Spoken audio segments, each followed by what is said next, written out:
امن کی آپ بات کر رہے ہیں، لیکن تاریخ میں کیا یہ خدا کے پلان کا کوئی حصہ ہے کہ تاریخ میں آئیڈیالوجی تو ہمیں یہ ملتی ہے، لیکن تاریخ میں مسلمانوں کی تاریخ یا جنرلی بھی شاید کوئی کنڈیشن رہی ہوگی، مجھے نہیں پتا، کہ انسانوں کی لمبی جو تاریخ ہے وہ جنگوں کی تاریخ زیادہ ہے. صحیح ہے. امن کا ایرا اس میں بہت کم ہے، بلکہ جسے اگر آپ ترقی کہتے بھی ہیں تو وہ شاید وہی ٹائم سپین ہے جس میں کوئی 50-60 سال امن سے انسان رہے ہیں تو ایک بڑا ریولیوشن پیدا ہو گیا، مغربی جو سائنٹیفک ریولیوشن آپ اسے کہتے ہیں. صحیح. ایک تو یہ میں پوچھنا چاہتا ہوں، دوسرا یہ میں پوچھنا چاہ رہا ہوں کہ جو آپ یہ بیان کر رہے ہیں کہ مسلمان اگر یہ دعوت اور ایک مشن ایک جو خدا نے اس کے ساتھ کیا ہے، جو معاہدے میں ہے مسلمان اللہ کے ساتھ، اگر وہ اس کو لے کے چلتا ہے پھر تو اس کی ساری شکایتیں دنیا میں ختم ہو جائیں گی. بالکل صحیح ہے. تو پھر تو رستے کھلے ہیں. پھر تو میں یہ کلیم بھی نہیں کر سکتا، یہ کہہ بھی نہیں سکتا کہ میں ترقی یافتہ نہیں ہوں یا ترقی نہیں کر رہا. صحیح. پھر تو پورا پیراڈائم شفٹ ہو جائے گا دنیا میں چیزوں کو دیکھنے کا. بالکل صحیح کہہ رہے ہیں، بالکل صحیح. تو یہی اسٹارٹنگ پوائنٹ یہی ہے. ہاں اس میں دیکھیں، جو اس میں اگین وہی پرنسپل ہے کہ ہمیں چیزیں اللہ کے پوائنٹ آف ویو سمجھنی پڑیں گی. تو اللہ تعالیٰ نے یہ دنیا جو بنائی ہے یہ چیلنج کی بنیاد پر بنائی ہے. اور دوسرا یہ کہ یہاں پر انسانوں کو ہے آزادی. تو جب انسانوں کو آزادی ہے تو کوئی نہ کوئی سچویشن تو بنے گی، میرا آپ سے جھگڑا ہوگا، کسی بات پہ غصہ ہوگا، ایک ملک کا دوسرے ملک سے جھگڑا ہوگا، ایک کمپٹیشن کا. تو یہاں پہ ایک کمپٹیشن کا انوائرمنٹ ہے، ایک چیلنج کا انوائرمنٹ ہے، ہر ایک کے اپنے اپنے ایک سسٹم ہے. تو یہ دنیا کا تو ڈیزائن ہی ایسا ہے نا. اگر آپ کا آبجیکٹو دنیا ہو تو اگر دنیا میں تو پھر یہ اسی طرح سے چلتا رہے گا. بات یہ ہے کہ اس چیلنج میں رہتے ہوئے ہی آپ نے اس اللہ کے پلان کو لے کر جانا ہے اور وہیں سے اپرچونیٹیز آپ نے ایکسپلور کرنی ہے. تو یہ تو یہاں سے ختم نہیں ہو سکتا، یہ کہیں نہ کہیں رہے گا. مگر ان جنرل آپ دیکھیں کہ دنیا آج کل پیسفل ہی ہے. مگر آپ کنٹری میں دیکھیں، آپ اگر ایون پاکستان میں بھی رہ رہے ہیں، آپ رات کو 10 بجے نکل جائیں، 12 بجے نکل جائیں، یو آر سیف. ٹھیک ہے نا. آپ دیکھتے ہیں کہ کوئی ایسا قتل و غارت نہیں ہے. دوسرا یہ ہے کہ انسانوں کو آزادی ہے، آپ کچھ بھی سوچیں، آپ کے پاس فریڈم ہے. تو پوری دنیا کا ان جنرل ماحول پیسفل ہی ہے. مگر یہ جو واقعات ہیں یہ وقتی نوعیت کے واقعات ہیں جو آہستہ آہستہ ختم ہو جاتے ہیں. مگر اس میں اصل جو اس کا جو ایک اور نیکسٹ لیول یہ ہے کہ مولانا صاحب یہ لکھتے ہیں کہ جب تاریخ کو آپ اس پرسپیکٹو میں دیکھتے ہیں جنگوں اور کنٹریز کے علاوہ، تو آپ دیکھتے ہیں کہ بہت ساری جنگیں. مگر اللہ تعالیٰ کا پلان یہ نہیں ہے کہ پورا شہر ہی جنت میں چلا جائے گا یا پوری شہر ہی پاس ہو جائے گا. وہ یہ کہتے ہیں کہ یہاں پر انڈیویجولز کی سلیکشن ہو رہی ہے. ہر ماحول کے اندر سے انڈیویجولز کی سلیکشن ہو رہی ہے. تو جب آپ ہسٹری کو اس پرسپیکٹو سے دیکھتے ہیں انڈیویجولز کی، تو آپ کو تو لاکھوں زبردست انسان ملے، was a very good person, اور یہ تو بیسیکلی ان جنرل ایسا ہوتا ہے کہ یہ جو کمپٹیشن ہے، چیلنج ہے، جنگیں ہیں، اس میں بہت سارے مسائل تو پیدا ہوتے ہیں. مگر اس ساری سچویشن میں انڈیویجولز کی سلیکشن ہو رہی ہے، گروپس کی نہیں ہو رہی، میس کی نہیں ہو رہی. میس کبھی بھی ایز اے ہول ایک لیول پر نہیں آ سکتا، اس میں رہے گا. مگر اس میں سے جو لوگ بھی اچھے ہیں وہ ان کی سلیکشن اس طرح سے ہوتی رہے گی. جب آپ اس پرسپیکٹو میں دیکھتے ہیں تو ہسٹری پازیٹیو ہو جاتی ہے. جب آپ کولیکٹیو میں دیکھتے ہیں تو ہسٹری نیگیٹو ہو جاتی ہے کہ ہسٹری میں تو جنگیں ہی رہی ہیں. جنگیں ہی آ رہی ہیں. یہ بہت اہم پوائنٹ ہے کہ اگر انڈیویجول سطح پہ دیکھیں تو ہسٹری ہمیں پازیٹیو ہی دکھائی دیتی ہے. پازیٹیو، کیونکہ انفرادی سطح پہ تو کوئی جنگ نہیں چھیڑ رہا. ہاں کوئی جنگ in most of the time چھوٹی موٹی وہ اختلافات تو ہوتے رہتے ہیں، لیکن یہ ایسا نہیں ہے کہ پورا شہر یا پورا گاؤں لڑنا شروع ہو گیا آپس میں. بالکل صحیح ہے. اس طرح تو نہیں ہوتا. وہ کلیکٹیولی اگر کوئی ایکشن ہوتا ہے تو اس میں شاید کچھ مجبوری رہی ہوگی، کچھ کنڈیشن ایسی بن جاتی ہے. لیکن انفرادی سطح پہ جو ہے پرامن لوگ رہتے ہیں. اس کا مطلب یہ رہتے ہیں آج بھی پرامن ہی لوگ رہتے ہیں. یہ تو دیکھیں کچھ اکنامکل پریشرز ہیں، کچھ اور چیزیں ہیں، مگر اس کو ہمیں دیکھنا ہے کہ ایسے مسلمان نے کیسے ہینڈل کرنا ہے اور باقی لوگوں نے کیسے ہینڈل کرنا ہے. اور with this point of view کہ وہ بھی اللہ کے بندے ہیں اور ہم بھی اللہ کے بندے ہیں. میرے پاس ایک کلیئر میسج ہے، ان کے پاس چلے اگر میسج کلیئر نہیں ہے تو وہ ڈفرینٹلی سوچ سکتے ہیں. مگر ہم نے روم دینا ہے ہر ایک کو. ہم کسی کو ایک دم سے وہ اس کے اوپر چڑھائی نہیں کر سکتے, ہم نے اس کو روم دینا ہے, ٹھیک ہے نا.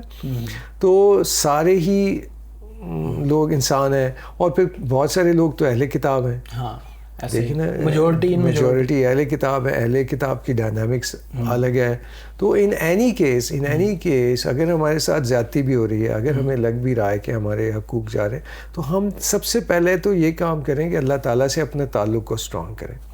ہم نے تو ہسٹری میں دیکھا ہے کہ اللہ تعالیٰ نے کیسے ہیلپ کی, کیسے فرشتوں کی بھی ہیلپ آتی ہے, کیسے ہیلپ آتی ہے. تو اللہ تعالیٰ کی, اللہ تعالیٰ کو اپنے ساتھ ملائے نا, تو پھر آپ دیکھیں کہ چیزیں چینج ہو جائیں گی. یہاں سے آپ جیسے کیسے ہوتا ہے وہ امن کا آپ معاہدہ لیں, کیونکہ آپ عام آدمی کی طرف تو نہیں سوچ رہے. میرے ذہن میں وہ قرآن کی آیت آ رہی تھی جس میں عام طور پہ ہم مطلب مبتلا رہتے ہیں کہ شاید ہمارے خلاف کوئی سازش کی گئی ہے, کوئی ہمارے خلاف جو ہے کوئی قوم, پوری قوم مل کے سوچ رہی ہے کہ ان کو کس طرح جو ہے وہ, یہ میں آپ کو جی بتائیں, تو کس طرح ان کے خلاف سازش کرنی ہے. تو میرا خیال وہ قرآن میں, یا شاید مولانا نے بھی اس پہ تفصیل لکھا ہے کہ جس پہ مولانا کے پاس بھی وہ کوئی صاحب آتے ہیں اور وہ کہتے ہیں کہ ایک خاص طبقہ مثلا ہندوؤں کے ساتھ آپ رہ رہے ہیں, تو آپ ان کو بڑا وہ دیتے ہیں, سافٹ ہینڈ دیتے ہیں, تو وہ تو ہمارے خلاف سازش کرتے ہیں. تو مولانا نے غالباً وہاں پہ قرآن کی ایک آیت کوٹ کی ہے کہ اگر تم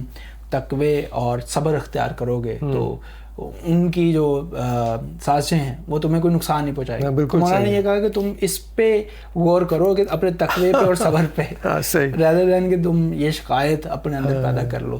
تو میرا خیال سے اگر اس تناظر میں بھی دیکھا جائے تو ہر لحاظ سے پازیٹیوٹی اختیار کرنی ہے مسلمان کو, کیونکہ مسلمان کا جو تھنکنگ پروسیس ہے وہ ڈفرینٹ ہے, اس کا اس دنیا میں کام الگ ہے.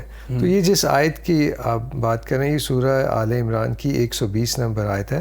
اگر تم صبر کرو اور اللہ کا تقوی اختیار کرو تو ان کی کوئی سازش تم کو ہرگز نقصان نہ پہنچائے گی. اٹ از سو کلیئر, اس میں کوئی ایسا ڈیٹیل نہیں دی ہے.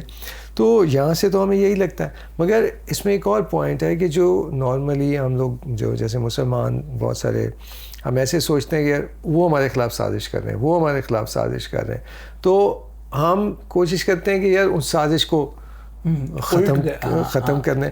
ہمیں اپنے اوپر کام کرنا چاہیے. ہمیں دیکھنا ہے یہ کہ اس سازش کو اگنور کریں, اپنے آپ کو امپروو کریں, اپنا تقوی کو امپروو کریں, اپنی اچھی شخصیت کو بنائیں, اپنا تعلق اللہ تعالیٰ سے بہتر کریں. جب آپ ان چیزوں پہ تو اللہ تعالیٰ نے خود ہی سازش کرنا کریں. یعنی خدا جب دعوت کے کام کے لیے اس پوری دنیا میں ایک سپورٹیو کلچر کریٹ کر سکتا ہے. میرے لیے موبائل فون, یوٹیوب سے ابھی آپ یوٹیوب سے ابھی سن رہے ہیں, انٹرنیٹ, جہاز, گاڑی, اگر اللہ تعالیٰ ان سب کاموں کو میرے لیے بنا سکتا ہے تو اللہ تعالیٰ میری سازش بھی ختم کر دے گا. یعنی how simple is that, you know. یعنی یہ تو بڑے ایویڈنٹ پروف ہے نا جو اللہ نے ہمیں کام کرنے کے لیے دیے, دعوت کے کام کرنے کو دیے. تو وہ باقی تو کوئی پرابلم نہیں. بات یہ ہے کہ آپ نے اپنے آپ کو ہی فوکس کرنا ہے, اپنے آپ کو ہی ایک بہتر انسان بنانا ہے, اپنے آپ کو ہی اللہ سے قریب کرنا ہے. تو جب آپ یہ کرتے ہیں تو اب اللہ کی ہیلپ سے زیادہ ہیلپ تو بڑی کوئی نہیں ہے. جی بالکل ایسے ہی. تو ابھی جیسے انٹرسٹنگلی میں یہ دیکھ رہا تھا کہ یہ جو ابھی ساری آئی ایم ناٹ یہ جنگوں وغیرہ کا میرا کوئی اتنا ایکسپیرینس نہیں ہے ان سارے, میں صرف یہ دیکھ رہا تھا کہ ابھی جو ایران اور یو ایس وار میں جو ہارموز والا ایک ایشو آیا ہے, تو اس میں وہ تو ایک جیوگرافیکل ان کو ایڈوانٹیج ملا ہے نا. ہاں, اس میں تو کوئی سائنس کی ترقی, کوئی ایٹامک بام, کوئی میزائل, کوئی چیز نہیں ہے. وہ تو جیوگرافیکل ایڈوانٹیج ہے نا, وہ تو اللہ تعالیٰ نے ہی ان کو دیا نا. صحیح, بالکل ایسے ہی. وہ تو کسی نے نہیں کریٹ کیا. اور یہ بھی ان کے ذہن میں جو بات ڈالی گئی وہ بھی اللہ نے ہی ڈالی نا. صحیح, جس میں کوئی ویپن یوز نہیں ہو رہا. تو جب اللہ تعالیٰ کی مدد آتی ہے تو وہ اور اینگل سے آ رہی. ہم تو اپنی اس طرح سے ہی دیکھ رہے تھے, مگر it was a game changer. یعنی جو ساری ڈائنامکس تھی وہ سب ویپن سے ہٹ کے, میزائل سے ہٹ کے, ہر طرح سے وہ ادھر آ گئی.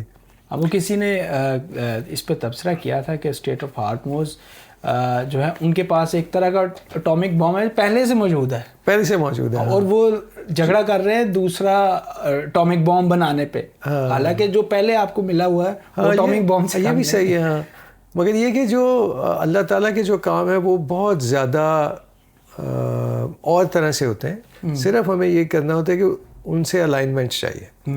تو ہمارے پاس ایکچولی کوئی آپشن نہیں ہے. بینگ اے مسلم ہمارے پاس آپشن نہیں ہے. اگر ہمارے ساتھ زیادتی ہو, اگر ہمارے حق نہ ملے, تب بھی ہمیں صلح کرنی ہے, تب بھی ہمیں امن ہی کی طرف جانا ہے. ہمیں کسی پر ایک بم کے آگے ہمیں 10 بم نہیں چلانے.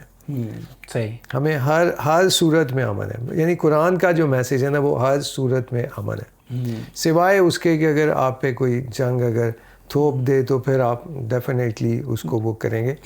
مگر ان جنرل پرنسپل یہی ہے کہ ایک انسانیت کا قتل ساری انسانیت کا قتل ہے. ہمیں اس اگریشن میں نہیں جانا. قرآن میں 90 ٹائمز صبر کا ورڈ آیا ہے, 90 ٹائمز. اچھا. تقریباً 90 دفعہ. تو ہر معاملے میں صبر بیسیکلی ہوتا کیا ہے کہ آپ ایکشن نہیں لے رہے, آپ تھوڑا سا ویٹ کر رہے ہیں اور اللہ تعالیٰ کی مدد کا انتظار کر رہے ہیں. وہ آپ کو آئیڈیا بھی ملے گا, سچویشن بھی ملے گی. تو اگر آپ نے مسلمان کے اینگل سے دیکھنا ہے تو وہ اور اگر آپ نے ورلڈلی ہے تو وہ تو پھر جو بھی ہو رہا ہے اس کے لیے تو اس وقت میرا خیال 100 کے قریب نیوز چینلز ہیں جس پہ ہر ایک پہ 4 5 ایکسپرٹ آتے ہیں جن کا یہی کام ہوتا ہے. وہ ان سے دیکھ لیں. مگر اس کا اینڈ جو ہے وہ تو جو اللہ تعالیٰ کے پلان ہے اس کے مطابق ہی چیزیں چلیں گی. اور مسلمانوں کے پاس دوسرا کوئی آپشن نہیں ہے کہ وہ کوئی اور اسٹریٹجی لے کر چلیں. دیر از نو سچ آپشن.